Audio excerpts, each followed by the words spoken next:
Ce culte est un culte d'action de grâce, de célébration, de la victoire acquise à la croix par Jésus, notre Seigneur et notre Sauveur. Il est l'agneau immolé, l'agneau qui ôte le péché du monde. Et les cieux proclament sa gloire. Alléluia.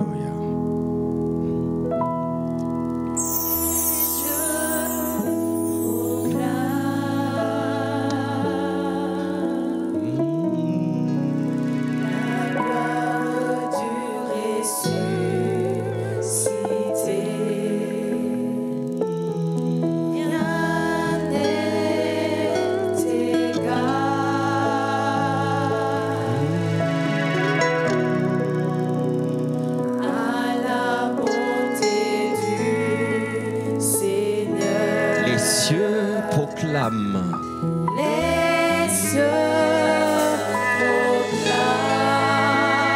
Nous aussi nous proclamons la gloire du ressuscité. Rien n'est égal. Rien n'est égal à la beauté.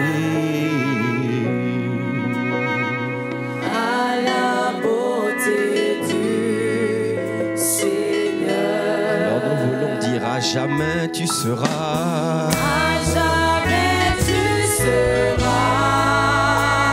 À jamais tu seras. L'agneau sur le trône. L'agneau sur le trône. Je fléchis les genoux. Je fléchis les genoux.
Je veux chanter,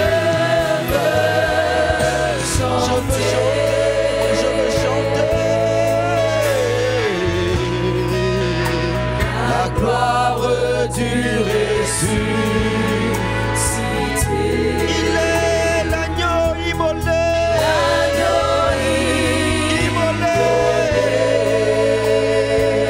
celui qui m'a racheté.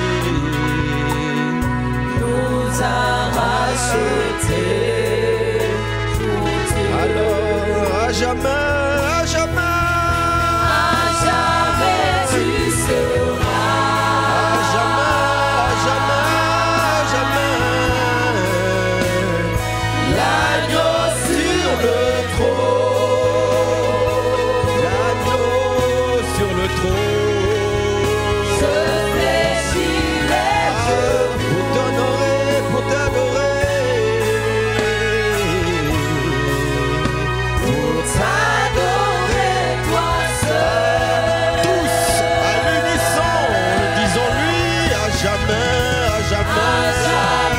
tu seras. Agneau de Dieu, l'agneau ressuscité.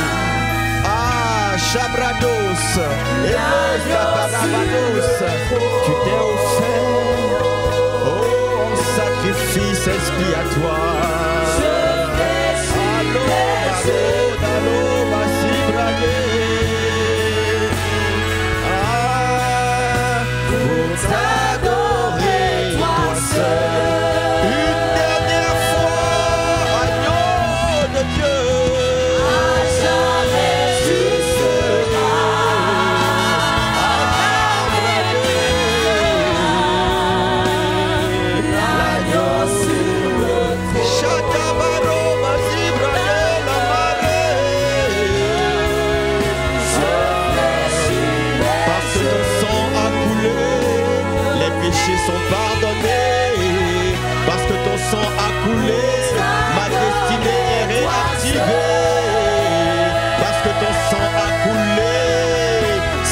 me fais participer à ta gloire.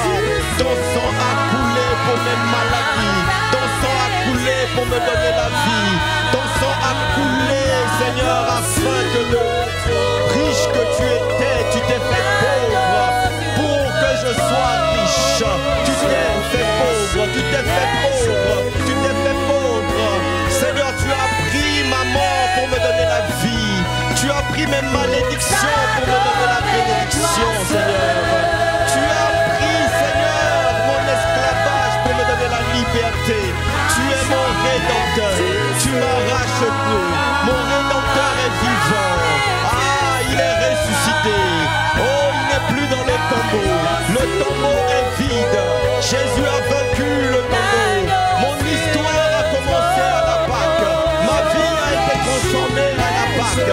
Je suis sorti de la captivité pour rentrer dans la liberté, afin que les desseins que le Père avait prévus pour moi s'accomplissent. Je te suis reconnaissant. Seigneur, ce matin, reçois la gloire, reçois l'honneur, reçois, Seigneur, notre reconnaissance, notre appréciation. Nous sommes venus pour toi, nous sommes venus pour célébrer l'agneau. Nous sommes venus, Seigneur, célébrer l'agneau. Nous sommes venus, Seigneur, te dire que nous reconnaissons ta bonté, ton amour envers nous, Seigneur.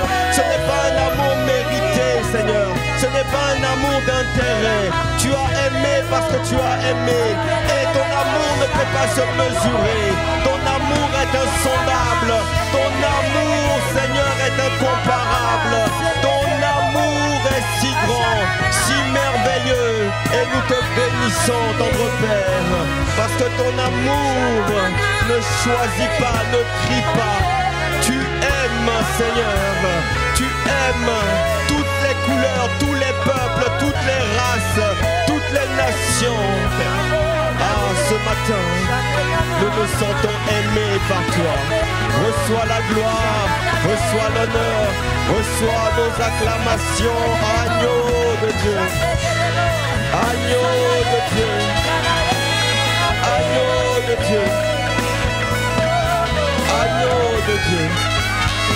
Ah, Shabrados, Abrados, Aloshkata, Bradosa. Shabradosa, ah, Shabababosa, Lekadabarosia, ah, Shadababosa, Bradila Madosa, Bradabadabadabadabada. Alléluia. Seigneur, merci pour ce moment.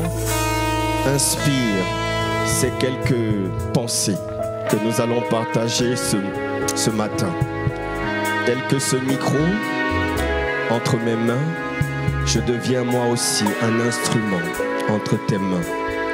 Seigneur, parle au travers de notre bouche, faible vase insignifiant que nous sommes. Merci pour ta présence.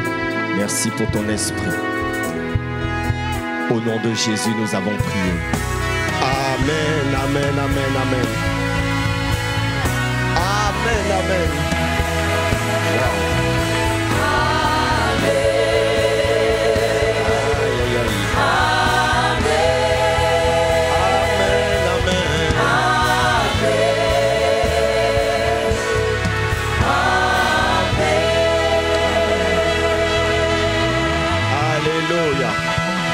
Gloire à Dieu. Est-ce qu'on peut acclamer le Seigneur pour ICC Mass Choir? Dieu vous bénisse. Regardez comment elles sont belles, ils sont beaux. Waouh! En noir et blanc. Pas en rouge et noir, en noir et blanc ce matin.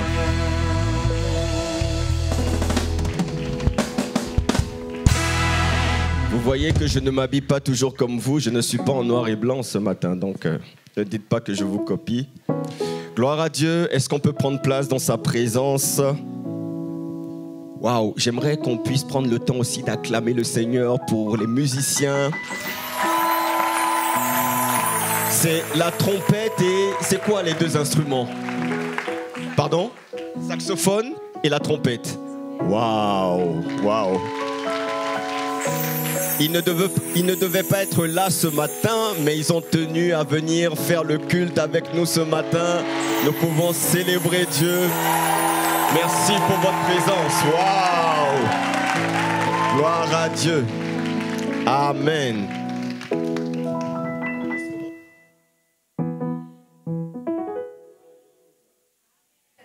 Alors, je ne vais pas te demander si tu es dans la joie ce matin.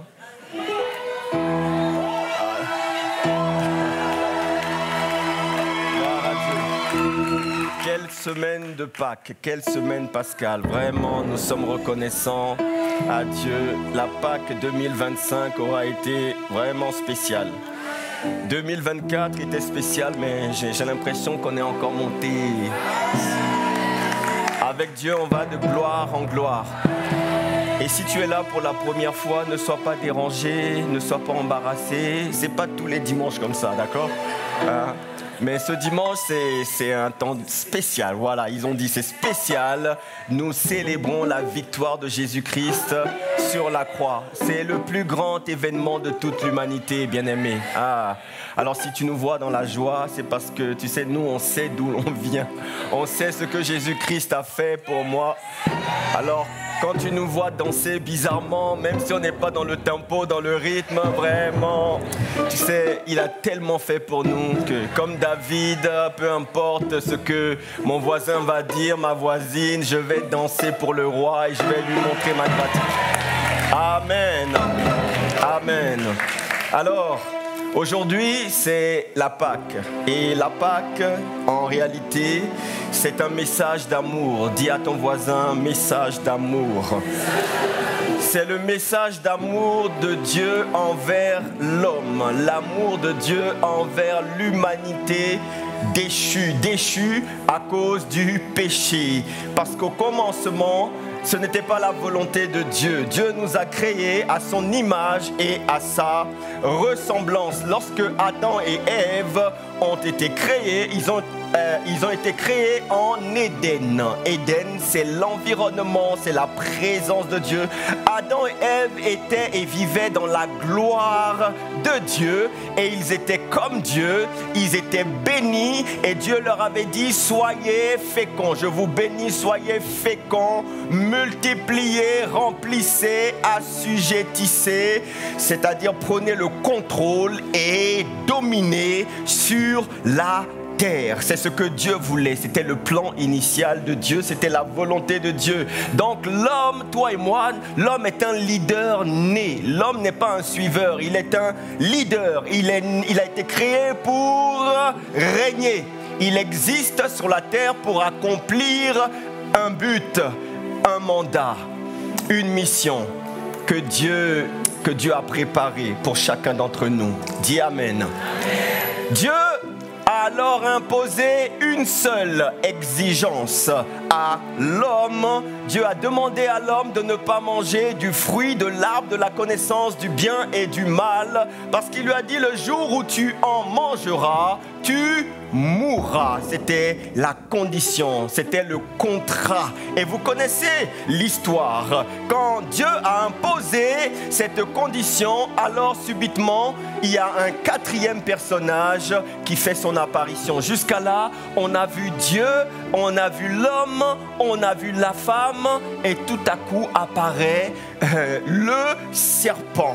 Donc ça veut dire qu'il existait déjà auparavant. Et le serpent, c'est le diable qui s'est incarné, qui a pris la forme d'un animal qu'on appelle le serpent. Donc en plus de Dieu, de l'homme et de la femme, survient le serpent, donc le diable qui vient par la ruse, le tentateur. Dès qu'il a entendu « tu mourras », il a entendu cette parole, il s'est déguisé et il s'est dit: oh là là là, je peux faire quelque chose. Je peux faire quelque chose. Si j'arrive à pousser l'homme à la désobéissance à Dieu, il est soumis à sa parole. Il a dit: si tu manges du fruit de cet arbre, tu vas mourir. Si j'arrive à faire manger l'homme, il mourra et il sera séparé de Dieu. Quelqu'un dit aïe, aïe, aïe. Donc, ça c'était le plan obsessionnel, et ça n'a pas changé, du diable. Il s'est fixé comme objectif ultime de détruire l'homme, de le détruire, de séparer l'homme de Dieu. Parce qu'il ne peut pas détruire Dieu lui-même. Lorsque le diable s'est révolté, lorsque l'orgueil est monté en lui, et il était tellement beau, c'était une belle créature, astre lumineux, il s'est cru un moment, il a voulu prendre la place de Dieu, et il a été chassé, manu militari, du ciel. Il a été précipité sur la terre. Et son objectif, il dit à quelqu'un, le diable te hait. Il te hait. Il te hait. Il te hait. Son objectif, c'est de nous séparer de Dieu. Voilà pourquoi plus tard, Jésus dira, le voleur, il ne vient que pour voler, égorger et détruire. Voler, tuer et détruire. Détruire, c'est une dimension supérieure. Il veut t'éliminer. Il veut non seulement te tuer, mais te tuer pour l'éternité. Que tu sois séparé de Dieu pour l'éternité. Alors, il a réussi. Il pensait avoir réussi parce que l'homme a désobéi. L'homme est tombé en tentation. Il a été séduit et la désobéissance a entraîné donc le péché, et le péché a entraîné la mort, parce que la Bible dit que le salaire du péché, c'est la mort. La mort a régné. Les hommes ont été chassés de la présence de Dieu. Ils étaient déconnectés. Ils n'étaient plus dans la présence. C'est ce qui s'est passé. La mort spirituelle, c'est lorsque il y a la mort physique, mais avant ça, il y a la mort spirituelle. C'est lorsque tu n'es plus connecté à Dieu. Tu n'entends plus sa voix. Son esprit n'est plus en toi. Alors tu marches, c'est ce qu'il y a de plus terrible, c'est ce qu'il y a de plus terrible, les amis.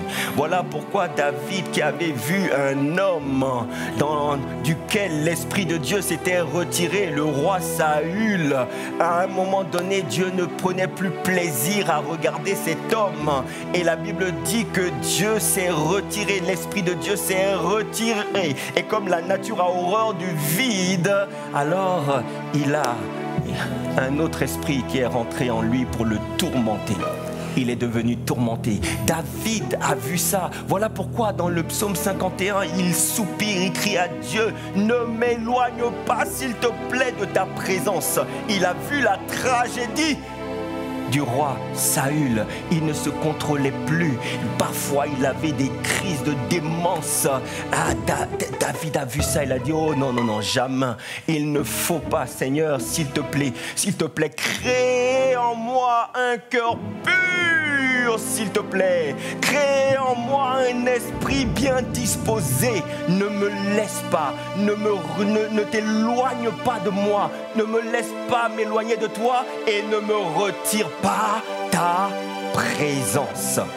Dans l'un des plus beaux psaumes de la Bible, le psaume 51. Ne me retire pas ta présence. Perdre la présence de Dieu, les amis, c'est ce qu'il y a de plus terrible pour un homme. Tu as besoin de lui.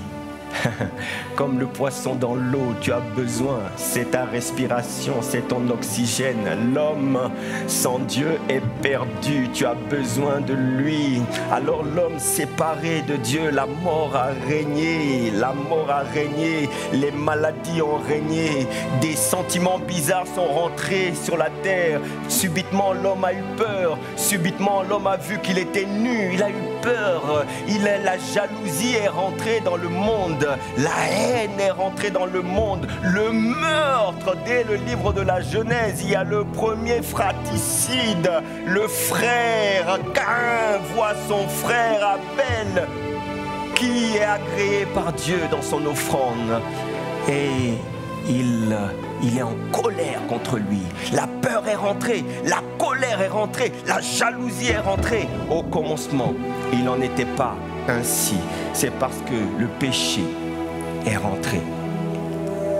la méchanceté a augmenté, les rivalités se sont multipliées, les guerres ont fait leur apparition, à tel point qu'à un moment donné, Dieu a regardé les hommes qu'il avait créés, il a regardé la terre, il a dit, mais c'est pas possible, c'est pas possible, c'est pas possible. Je ne vais pas garder mon esprit dans des tels lits, je sais. Il a regardé, il dit, la Bible dit qu'il a même regretté d'avoir créé l'homme. Alors, c'est là que Dieu est parti d'un homme, parce qu'il part toujours d'un homme. Il est parti d'un homme qu'on appelle Noé, et il a recommencé, C'est là qu'il y a eu le déluge. Il a effacé, c'était plus possible. Trop d'abomination. Il a dit stop, on va arrêter ça. Et il est reparti avec un homme et une famille, la famille de Noé. Vous voyez, sans Dieu, l'homme est perdu. L'homme a besoin de Dieu. Tu as besoin de Dieu. Mon frère, ma soeur, je ne sais pas si tu connais Dieu. Je ne sais pas si tu as donné ta vie à Jésus, mais j'aimerais te dire ce matin, ne tarde pas. Ne tarde pas, donne-lui ta vie. Tu ne sais pas de quoi sera fait demain. Donne-lui ta vie. C'est la seule garantie, la garantie du salut, la garantie de la vie éternelle se trouve en Jésus et en Jésus seul. Quelqu'un dit Amen. Alors, vous voyez, Satan, le diable, est celui qui prend, il vole les vies. C'est un voleur de vie, alors que Dieu est celui qui donne la vie. Il donne sa vie. Le diable avait une haine viscérale envers l'homme. Voilà pourquoi il s'acharne sur les hommes. Et il continuera toujours à s'acharner. Il te vole ta paix, il te vole ta joie, il te vole tes bénédictions. Il te vole. Et quand il te vole, il te détruit aussi. Il te détruit par toutes sortes de choses. Il travaille en collaboration avec ta chair. Parce que depuis la chute, la chair, c'est-à-dire tes sens, pas tes yeux mais la vue, pas tes oreilles mais l'ouïe, hein? pas le nez mais l'odorat. Tu vois, la chair a été corrompue et Satan travaille avec ta chair pour te nuire, pour te détruire. Il te rend dépendant, il te rend addict.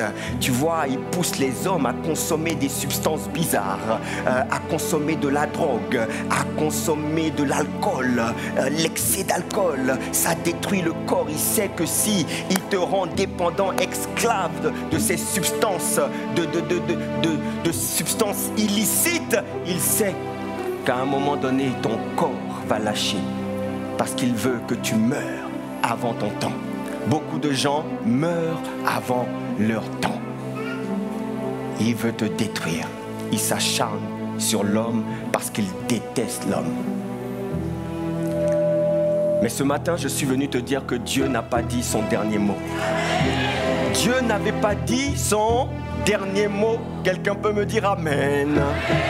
Dans Genèse 3,14, la Bible dit, l'Éternel Dieu dit au serpent, puisque tu as fait cela, tu seras maudit entre tout le bétail et entre tous les animaux des champs.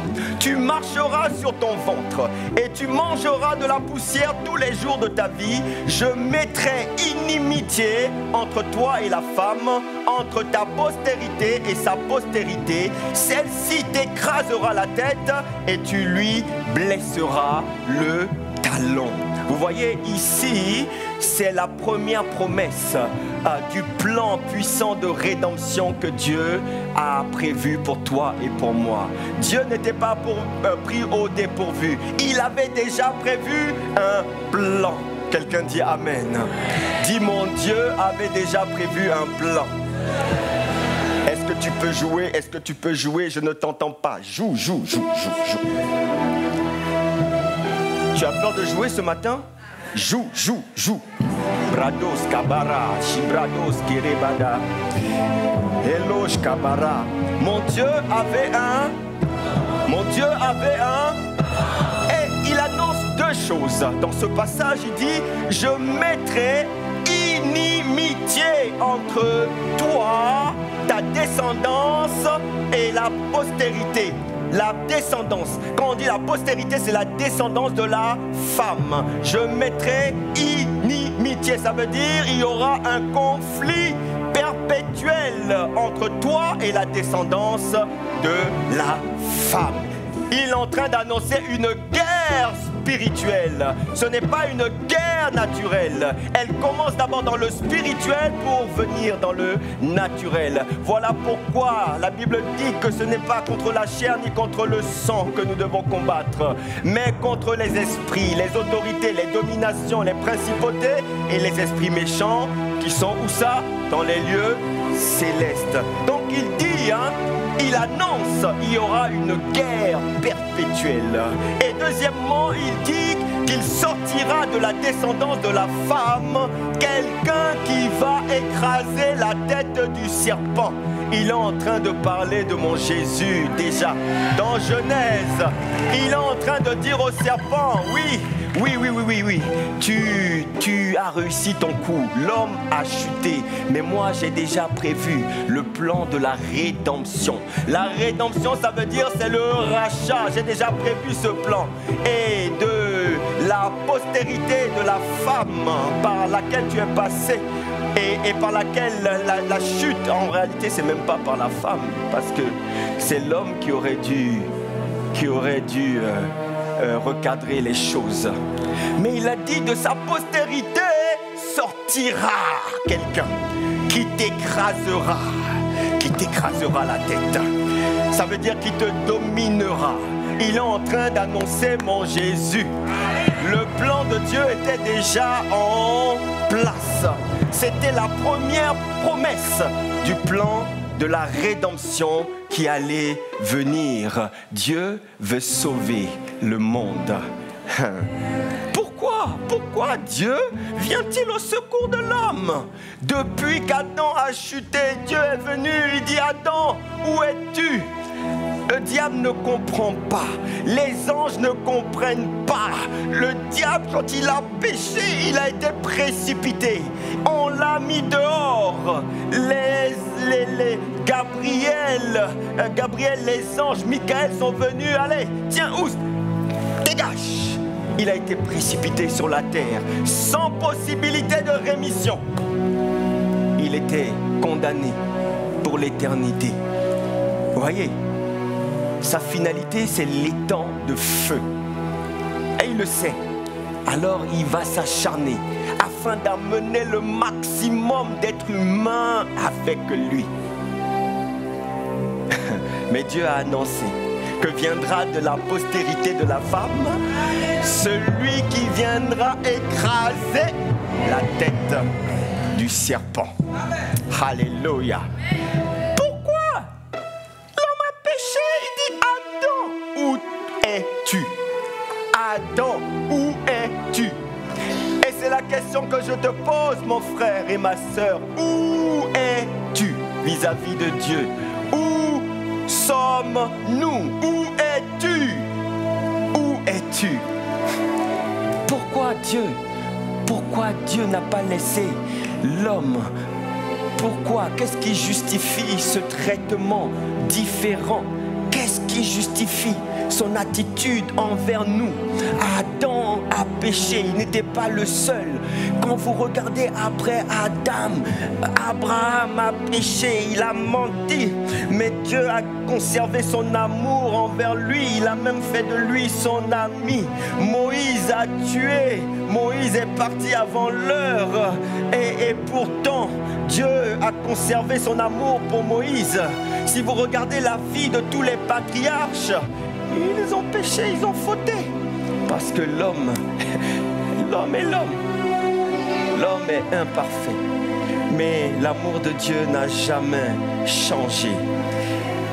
Les hommes ont montré leur incapacité à suivre et à obéir à Dieu, mais cela n'a pas empêché Dieu de continuer de nous aimer. Quelqu'un dit Amen.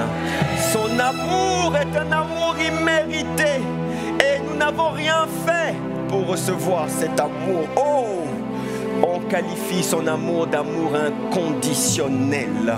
Son amour est pour nous tous, tous les êtres humains, sans aucune exception.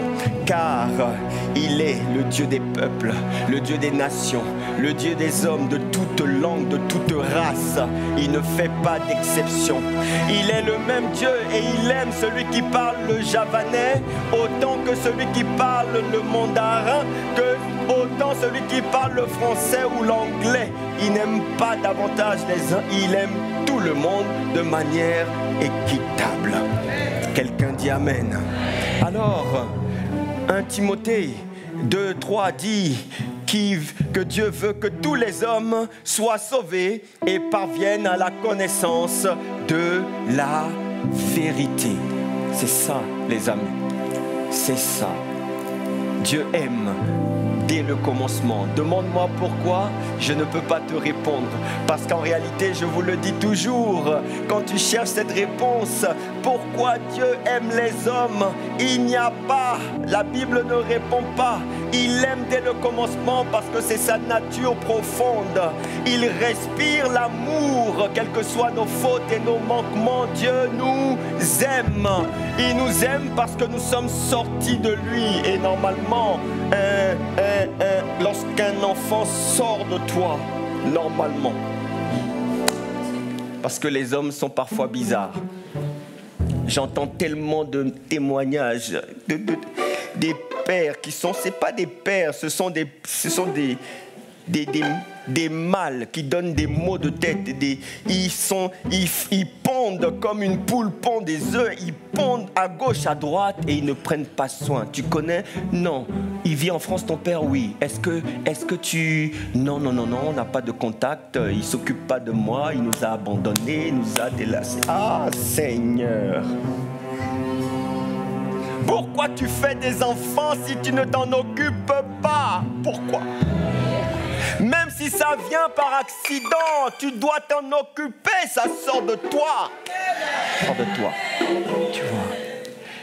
Tu vois, nous, malgré nos fautes, malgré nos péchés, malgré nos manquements, son amour ne change pas. Il aime tellement l'homme qu'il a créé l'homme libre. Il nous a donné la capacité de choisir.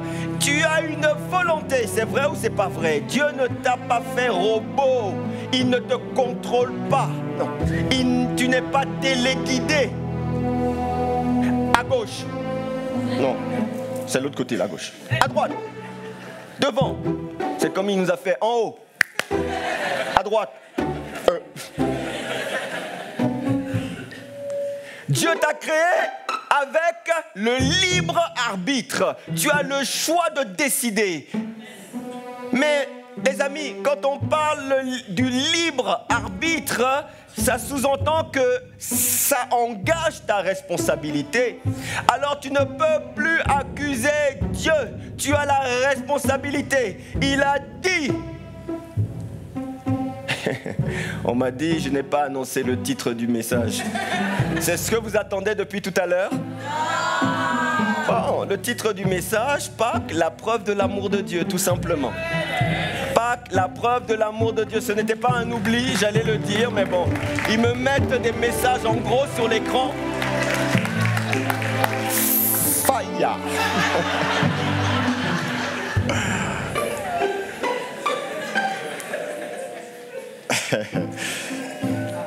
Quand on parle du libre arbitre, ça sous-entend ta responsabilité. Puisque tu as le choix.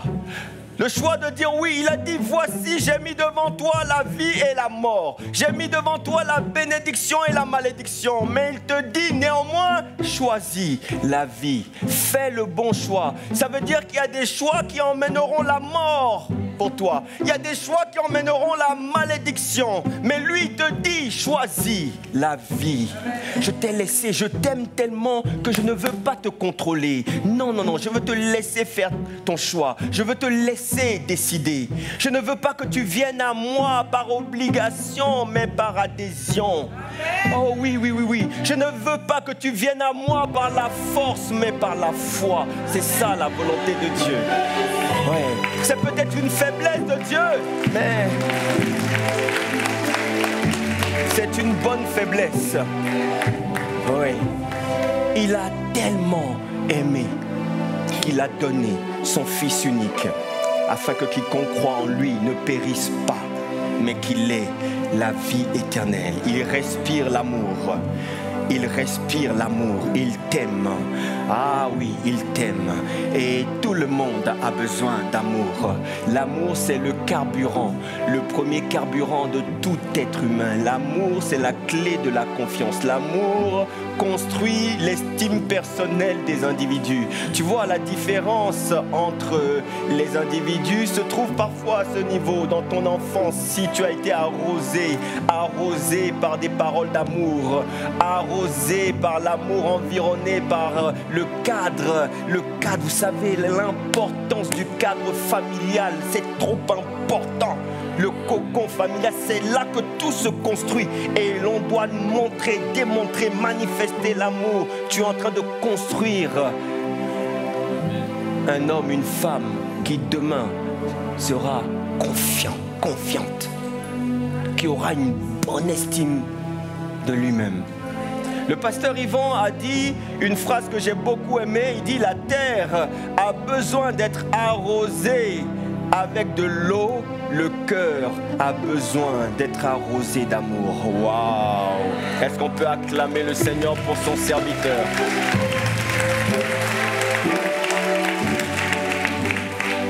L'amour ne se force pas, bien-aimé. On ne mendie pas, on ne quémande pas l'amour. Aime-moi, aime-moi, aime-moi, pardon, aime. Non, on ne quémande pas l'amour. Femme, on ne quémande pas l'amour à un homme. Homme, ne quémande pas, ne quémande pas, ne quémande pas. S'il ne t'aime pas naturellement, ne quémande pas, laisse-le, laisse-le. Quelqu'un d'autre t'aimera naturellement. Je comprends pas ces femmes qui s'accrochent à un homme bizarre. Il est bizarre, il fait des choses bizarres, il te traite mal. Ça, c'est du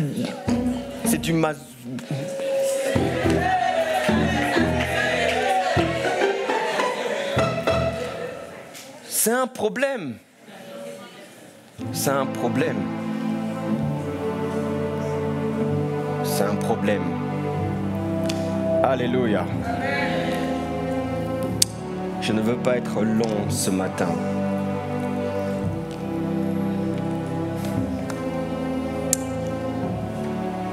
Alors tu ne peux pas accuser Dieu.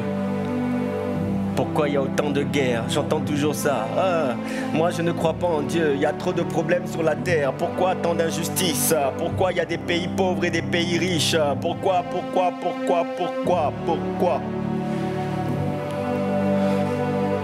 C'est parce que les hommes ont fait des choix.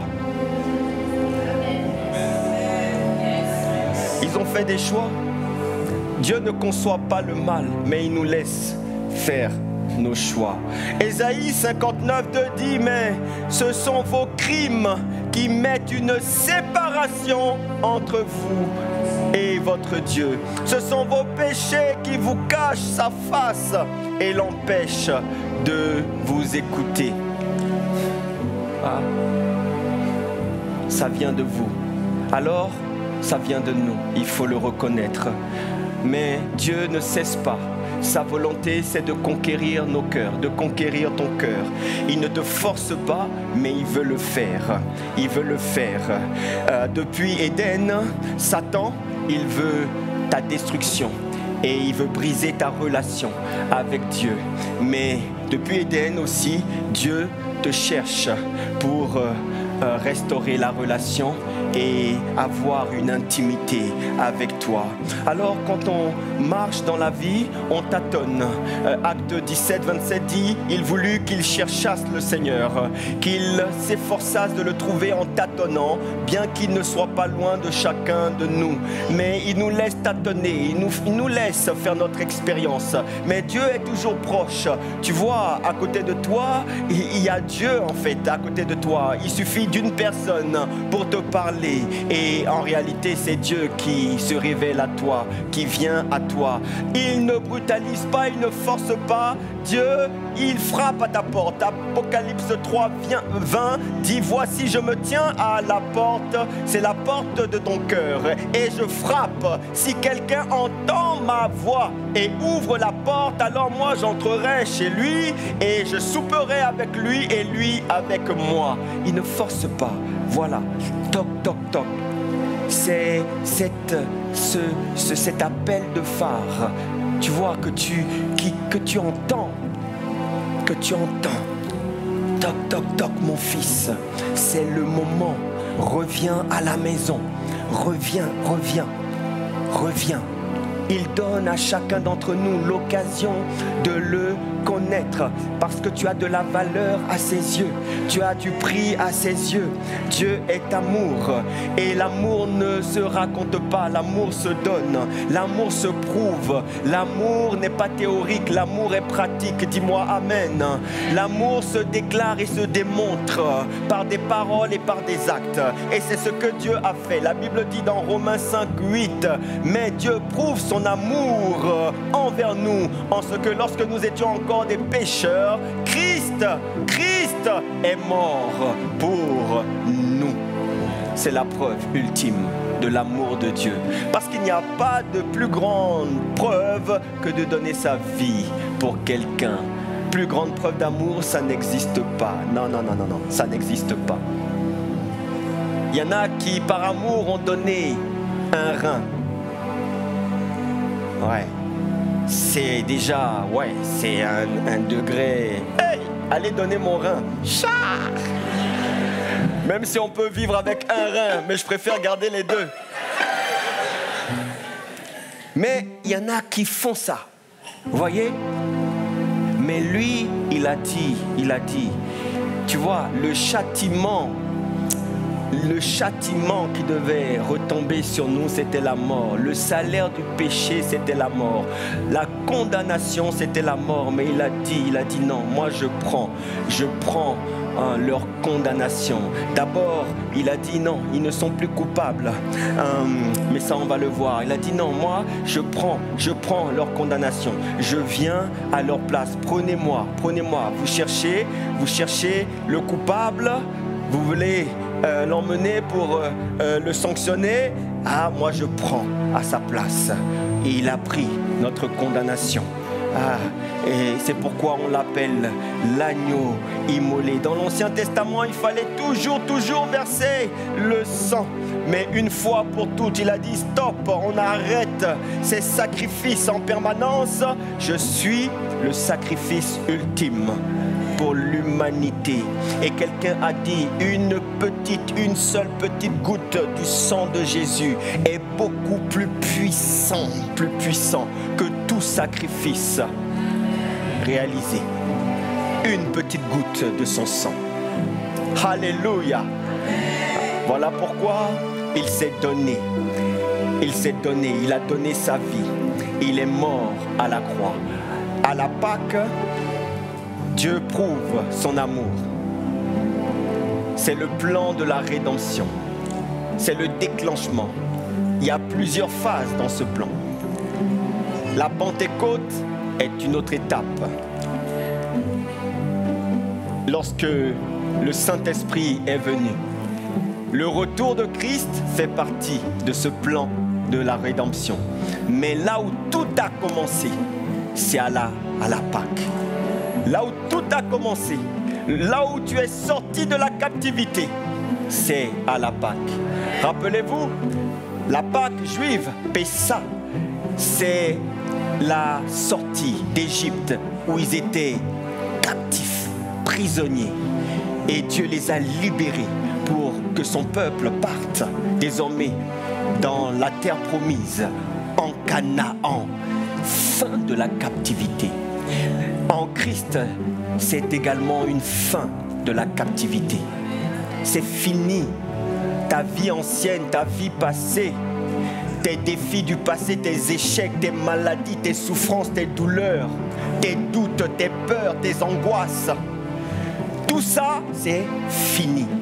Et voyez-vous, lorsque Israël est sorti, Pharaon encore s'est levé pour les pourchasser. Parce qu'il voulait encore les récupérer pour les ramener en arrière.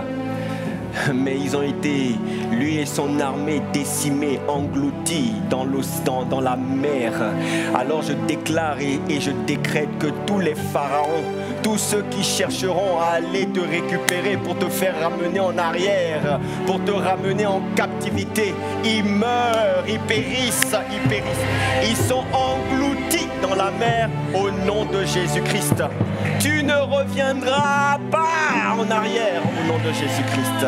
Christ, notre Pâque, a été immolé. Alléluia, alléluia. Personne ne lui a ôté sa vie. Il l'a donné par amour. Il a dit, j'ai le pouvoir de la donner et j'ai le pouvoir de la reprendre. Alors Pâques, vous voyez, nous célébrons plusieurs événements. Voilà pourquoi Pâques s'écrit avec un S. La Pâque chrétienne, la Pâque juive s'écrit sans S. La Pâque chrétienne, vous devez comprendre, vous le savez déjà, ce n'est pas la fête des œufs ou des chocolats. Non, ça on a fait ça dans l'enfance, on va cacher des œufs et puis ça, non, c'est plus que ça. Dis à ton voisin, c'est plus que ça. Beaucoup plus. C'est bien, hein? C'est bien les œufs. Il n'y a pas de problème, il n'y a pas de problème. Mais c'est plus que ça et nous devons en être conscients. Pâques, c'est d'abord, ça a commencé par le sacrement de la Sainte Seine. Jésus-Christ a institué ce repas, la Sainte Seine, afin d'annoncer son sacrifice et de sceller la nouvelle alliance qui est bien meilleure que l'ancienne alliance. Elle est basée non plus sur la loi, mais sur la foi. Non plus sur les sacrifices, mais sur le sacrifice de Jésus-Christ. Elle n'est plus basée sur tes efforts, mais sur la grâce de Dieu. Le salut est désormais acquis par la foi. C'est pour ça la Bible dit dans Éphésiens 2:8, c'est par la grâce que vous êtes sauvés, par le moyen de la foi. Et cela ne vient pas de vous, c'est un don de Dieu. Peux-tu acclamer le Seigneur pour le don de Dieu? Peux-tu acclamer le don de Dieu? Peux-tu acclamer le don de Dieu, le don de Dieu, le don de Dieu? Ah, merci pour ce don incommensurable. Je te suis reconnaissant, mon Dieu. Ce matin, je veux bénir ton Saint-Nom, je veux te célébrer. Ah, je veux célébrer ta victoire. Shabrado Savara. Est-ce qu'on peut acclamer là? Shabradia, les cadeaux, Rabados. Dis-lui ta reconnaissance ce matin, Shabrad. Une nouvelle alliance. Une nouvelle alliance. Ah, Shabradé. Elle n'est plus basée sur tes efforts, mais sur la grâce de Dieu. Il te suffit de croire. Waouh! Waouh! La Pâque, c'est aussi la passion et la crucifixion. Parce que la Bible dit que sans effusion de sang, il n'y a pas de pardon de péché. C'est un mystère. Demande-moi pourquoi, je ne sais pas. C'est un mystère. C'est le sang qui purifie le péché. C'est par le sang. C'est un mystère biblique. Sans effusion, pas de pardon. Il fallait qu'un sang innocent soit versé. Voilà pourquoi son sang a été versé 7 fois. À Gethsémani, dans le jardin. C'était la bataille de la destinée. Ensuite, sur la tête, avec la couronne d'épines. Son sang a été versé pour que tu sois libéré, ta tête soit libérée, pour te donner de la créativité, de l'intelligence, de la sagesse. Ah oui, ta tête a été libérée au nom de Jésus. Sur sa barbe larmes a coulé. Troisième point d'effusion, pour t'enlever ta honte et pour te faire participer à sa gloire. Ses mains ont été percées pour te redonner la productivité et la richesse.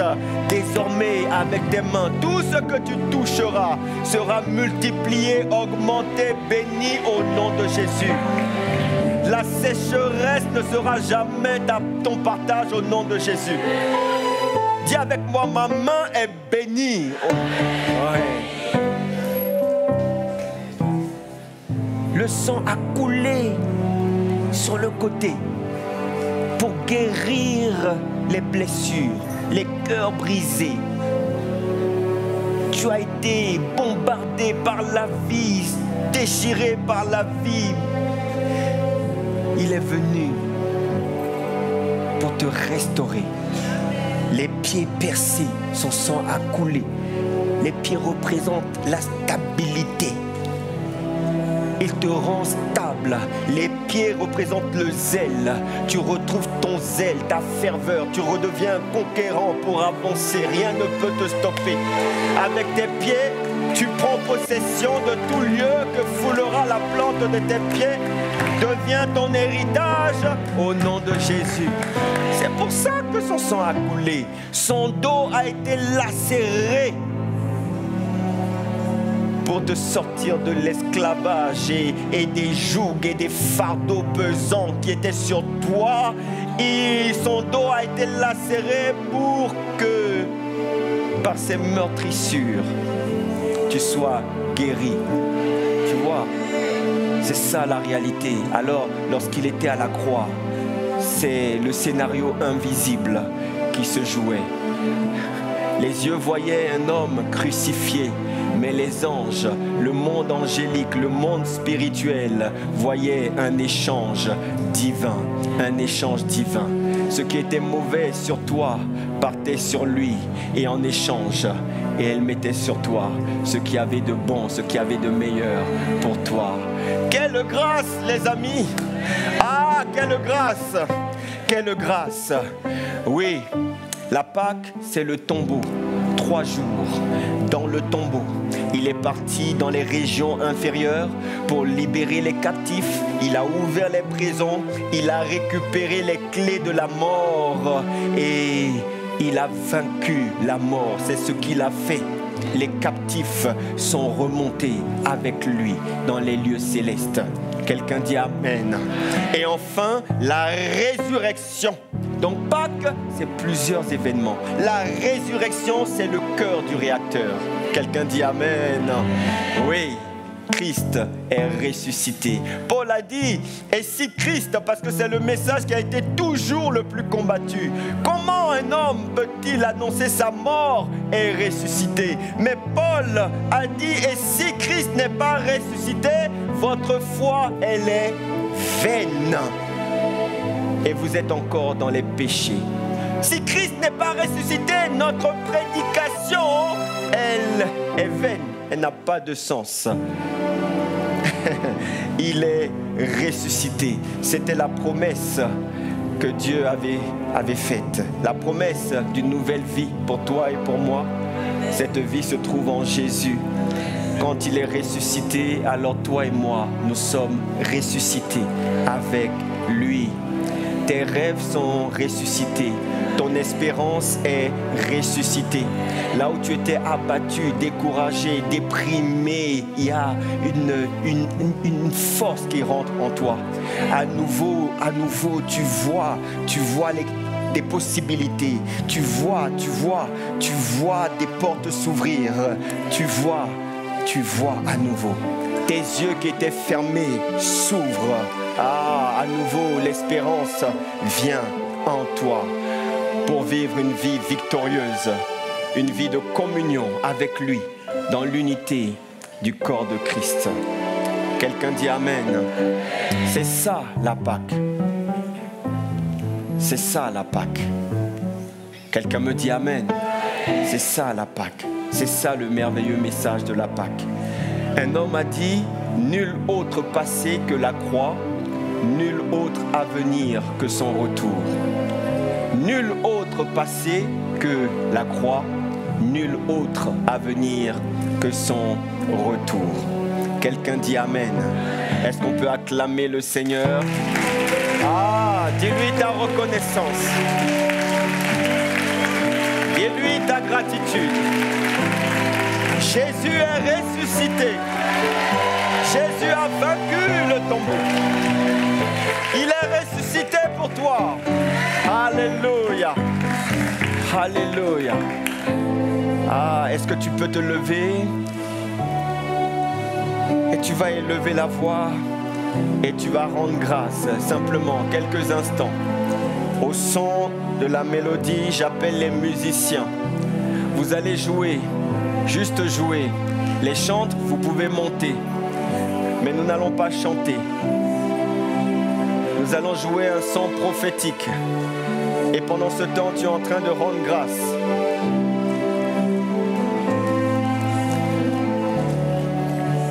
Commence à rendre grâce. Et j'aimerais demander à quelqu'un qui n'a pas reçu Jésus. Tu vois, toutes ces choses dont j'ai parlé sont valables si tu as reçu Jésus comme ton Seigneur et Sauveur personnel. Si un jour tu lui as dit oui, tu as fait cette prière. Si tu as confessé de ta bouche et que tu as cru dans ton cœur, alors la Pâque est valable pour toi aujourd'hui.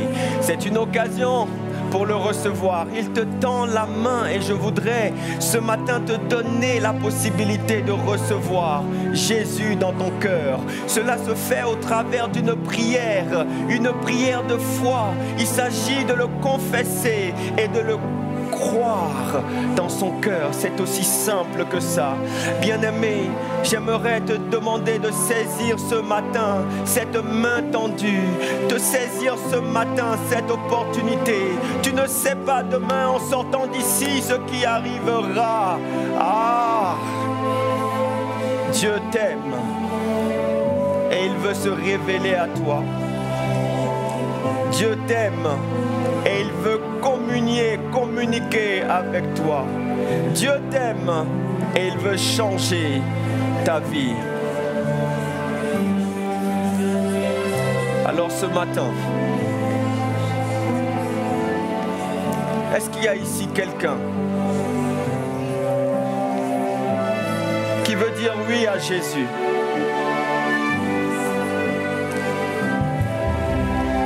Et si c'est ton cas, nous allons simplement, je vais prier pour toi et nous allons prier ensemble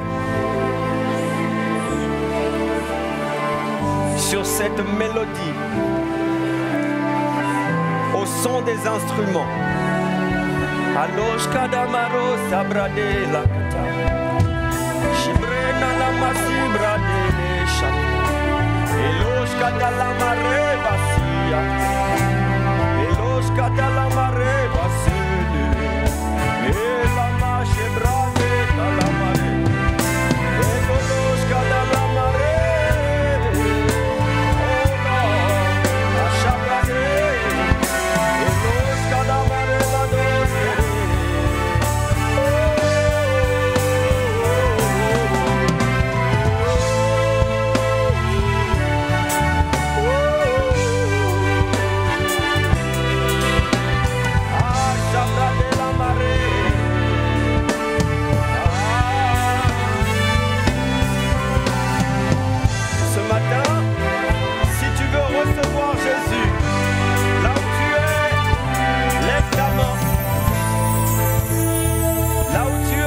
Je t'invite à lever ta main, simplement, pour dire oui à Jésus. Saisis cette opportunité ce matin. Il frappe à la porte de ton cœur. Y a-t-il quelqu'un pour recevoir Jésus ce matin? Elosh talamare badade, edebade badovache.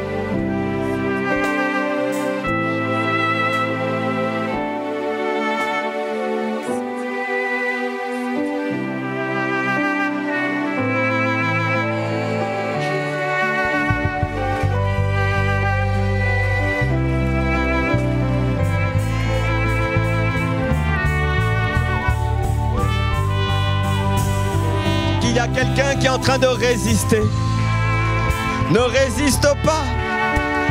Lorsque tu entends sa voix, ce matin, il est là pour toi. Je te laisse encore quelques secondes. Est-ce que tu veux recevoir Jésus ce matin? Je vois une autre main levée. Est-ce qu'on peut dire gloire à Dieu?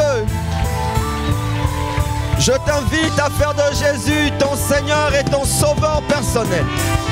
Alléluia. Erosh kadabaros yare. Ere barabados kirare. Abrado chebredare.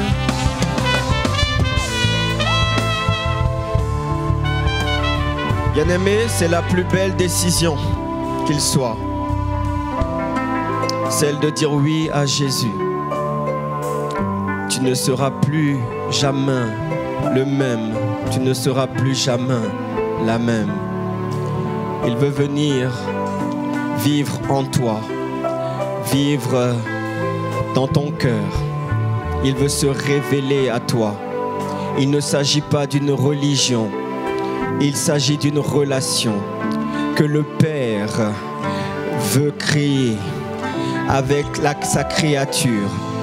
C'est sa volonté. Depuis la chute de l'homme, il n'a eu cesse de venir, de dire « Où es-tu? Où es-tu? Où es-tu » C'est le cœur du Père qui bat ce matin. Tu as fait le bon choix. Alors là où tu es, nous allons faire cette prière ensemble. Et l'Église va t'accompagner, l'Église va nous accompagner. Tu vas répéter après moi ces paroles. Seigneur Jésus, ce matin j'ai entendu parler de toi.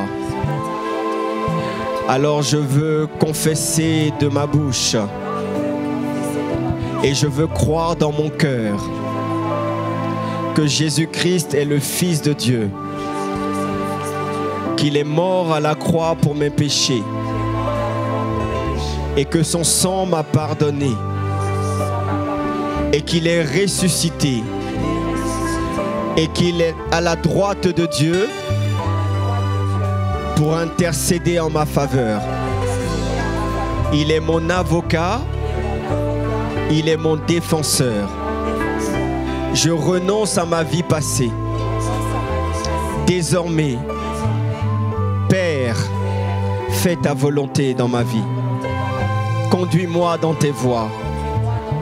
Révèle-toi à moi. Réécris l'histoire de ma vie. Et conduis-moi dans le couloir de ma destinée. Fais de moi la femme ou l'homme que je dois être. Je veux vivre pour ta gloire. Au nom de Jésus. Amen, amen, amen. Est-ce qu'on peut acclamer le Seigneur? Shabradoza. Que ta main soit étendue, Père. Merci pour la protection divine. Merci, Seigneur, de les garder en toi. Je prie afin que nul ne puisse les arracher de ta maison.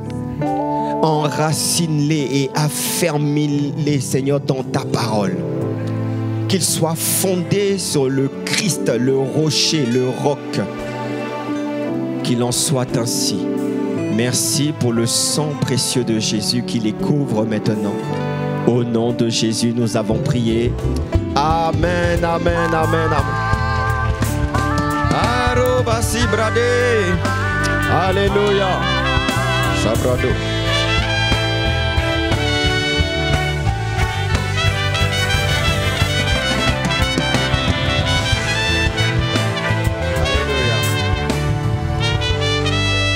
Pour vous qui avez fait cette prière, à la fin du service, nous avons des conseillers qui vont vous recevoir. Juste 5 minutes de votre temps, d'accord? Juste 5 minutes pour vous expliquer ce que vous venez de faire. Qu'est-ce qui s'est passé depuis que vous avez fait cette prière? Et qu'est-ce qui va se passer? C'est une nouvelle naissance en esprit. Et lorsqu'on est de nouveau, lorsqu'on est tout simplement, Dieu nous confie à une famille. Tu d'une famille biologique. Tu as grandi dans cette famille, tu ne l'as pas choisi, mais c'est ainsi. Alors quand tu nais dans le Seigneur, tu nais dans une famille spirituelle.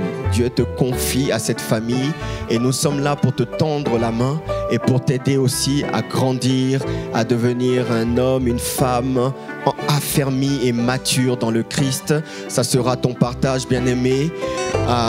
En moins de 3 mois, je te garantis, si tu t'accroches à lui, tu vas voir des changements incroyables dans ta vie. Tu ne seras plus le même ni la même. C'est une réalité que nous avons vécue. Nous avons été nombreux à le vivre ici. Alléluia. Amen. Vous pouvez prendre place dans sa présence.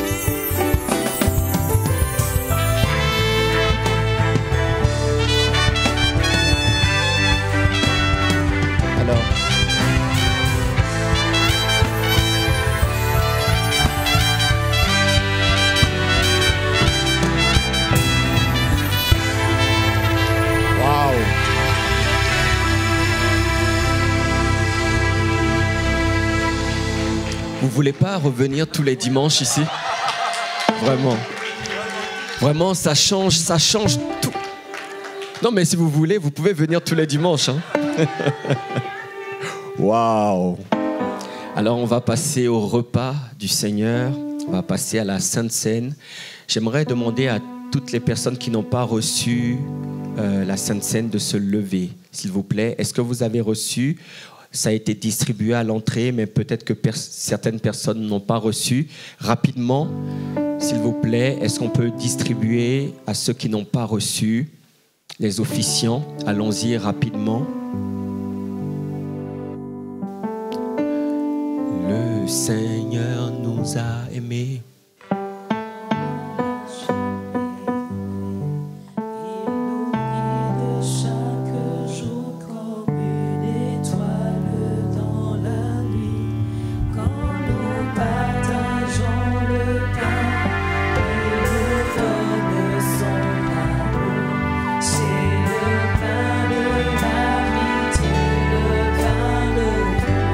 Le Seigneur nous a aimés.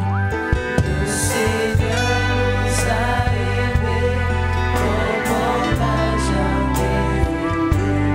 Il nous guide chaque jour comme une étoile dans la nuit.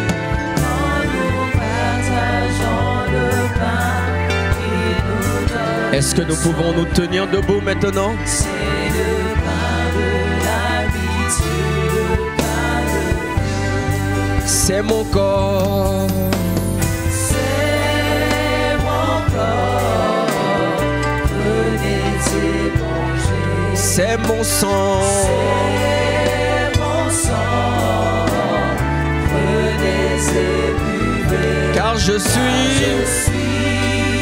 la vie et je suis l'amour. Ô Seigneur, emporte-nous dans ton amour. C'est mon corps. C'est mon corps. Prenez. Venez et mangez. C'est mon sang. C'est mon sang. Venez et buvez, car je suis la vie et je suis l'amour. Ô Seigneur, emporte-nous dans ton amour.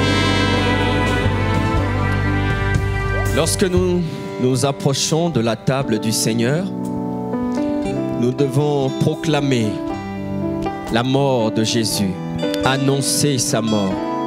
C'est une réalité. Il est mort pour nous. Nous devons nous souvenir de cette mort. C'est le moment, rappelle-toi. Vois-le cloué à la croix. Vois tes péchés pardonnés. Parce que son sang a été versé.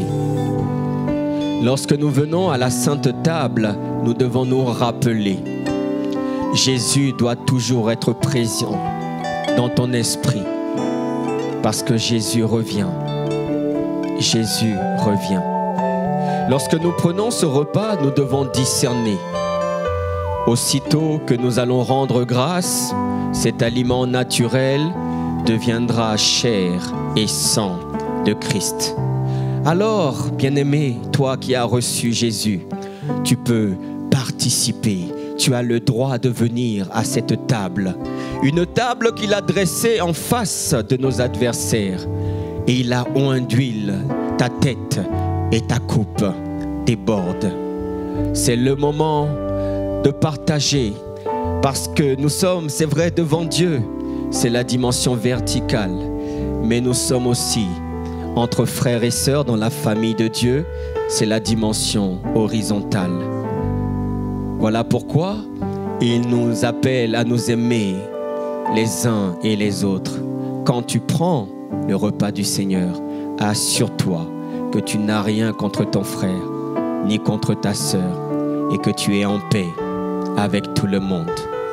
Et quand tu prends enfin le repas du Seigneur, n'oublie pas que tu es séparé de ce monde. Il n'y a pas de mélange. Non, tu es consacré. Tu lui appartiens. Plus de souillure, plus d'impureté. Tu marches dans sa sainteté. Père, c'est dans cette disposition de cœur que nous voulons partager ce matin ce saint repas. Ce n'est pas un repas comme les autres. C'est un repas qui apporte la vie, du sommet de la tête jusqu'à la plante des pieds. Ce matin, tu reçois la vie. Tu es en train de communier en la chair et au sang de Jésus-Christ. Et il a dit, ma chair est une véritable nourriture et mon sang est un véritable breuvage. C'est le moment de la transaction spirituelle. Celui qui est malade est guéri maintenant dans le nom de Jésus. Celui qui est faible est fortifié. Celui qui est découragé est encouragé. Quelqu'un rentre dans sa destinée maintenant. Là où il y avait un homme fort, un esprit, une entité satanique, diabolique, un esprit de famille qui avait enfermé ta destinée. Au travers de ce repas ce matin, les destinées sont relâchées au nom de Jésus. Tes pieds sont relâchés, tes mains sont relâchées, ta tête est relâchée. Ah, Shabradia, Lakadababos. Les maladies te quittent au nom de Jésus-Christ. J'ai dit au nom de Jésus-Christ. Prada Shata. Alors le Seigneur Jésus-Christ, dans la nuit où il fut livré, prit du pain et après avoir rendu grâce, il le rompit en disant, prenez, ceci est mon corps qui a été rompu pour vous. Faites ceci en mémoire de moi. Prenons ensemble maintenant la chair de notre Seigneur Jésus-Christ.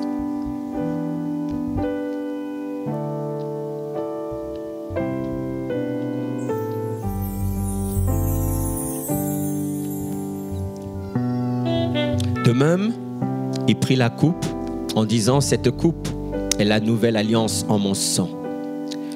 Faites ceci en mémoire de moi toutes les fois que vous en boirez.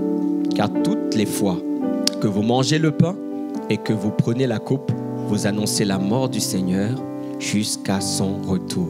Prenons ensemble maintenant le sang de l'agneau.